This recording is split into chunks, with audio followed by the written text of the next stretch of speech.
اللهم صل على سيدنا محمد وعلى آل سيدنا محمد كما صليت على إبراهيم وعلى آل إبراهيم في العالمين إنك حميد مجيد. أعوذ بالله من الشيطان الرجيم. بسم اللہ الرحمن الرحیم. بہت سارے لوگ ہمارے اعتراض کرتے ہیں کہ دیکھو جی تبلیغی جماعت والے چلہ لگاؤ چلہ لگاؤ چلہ لگاؤ. کوئی صحابہ نے چلہ لگایا تھا؟ خوبی نبی نے چلہ لگایا تھا، موسیٰ علیہ السلام نے. فَتَمَّ مِيقَاتُ رَبِّهِ 40 لَيْلَةً. تو جب ایک پیغمبر سے ثابت ہے تو پھر اعتراض کرنے کا کیا مقصد؟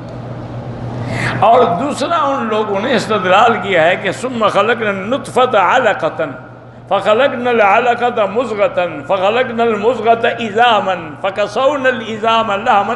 ان سب کے درمیان 40 دن کا وقفہ ہے. تو معنی یہ ہے کہ 40 دن کے بعد نطفہ علقہ بنتا ہے، پھر مضغہ بنتا ہے، تبدیلی آتی ہے.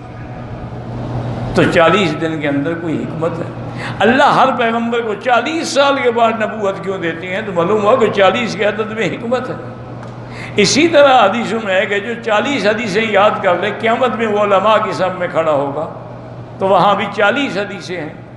اور جو 40 نمازیں مدینہ پاک میں جماعت کے ساتھ پڑھے گا تو اللہ اس کو نفاق سے بری. یہ سب حدیث 40 آخر کیوں ہے؟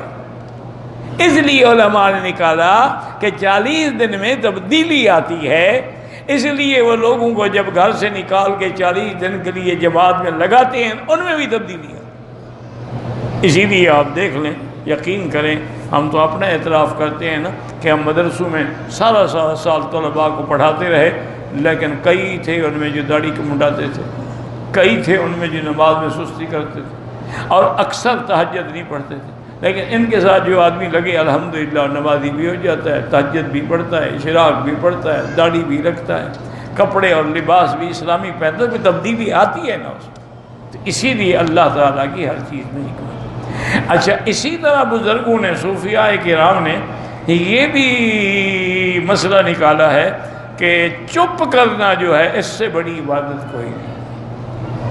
انہوں نے کہا بس خاموش رہو. اسی لیے کہ ایک حدیث میں ہے کہ بولو تو اچھی بات ورنہ چپ رہو. وہ کہتے ہیں جب انسان خاموش رہتا ہے نا تو وہ بھی 1000 گناہوں سے بچ جاتا ہے. اسی لیے ان کی تعلیم یہی ہوتی ہے کہ نظر بر قدم، کہ جب چلو تو نظر اپنے پاؤں پہ رکھو، اوپر اٹھا کے نہ دیکھو. خلوت در انجمن، اور لاکھوں لوگوں میں بیٹھے رہو لیکن دل اللہ کے ساتھ جڑا رہے. سب کی سنو لیکن بولو نہیں. تو جتنا اپنی زبان کی حفاظت کرو گے. اسی لیے ایک صحیح حدیث میں ہے، حضور نے فرمایا من یضمن لی ما بین لحییہا و ما بین فخذیہا. جو آدمی مجھے 2 ہونٹوں کے درمیان میں اور 2 ٹانگوں کے درمیان میں جو فرج ہے اور زبان ہے اس کی ضمانت دے دے کہ میں غلط استعمال نہیں کروں گا، انا اضمن لہ الجنہ، اس کی جنت کا میں ذمہ دار. تو اسی پہ یہ حضرات زور دیتے ہیں کہ بھی زبان کی حفاظت کرو. اسی پہ یہ لوگ زور دیتے ہیں کہ اپنے نظروں کو جھکا کے چلو. اگر نظر نیچے ہوگی، نظر دبا کے چلو گے تو کسی غیر محرم پہ نہیں پڑے گی.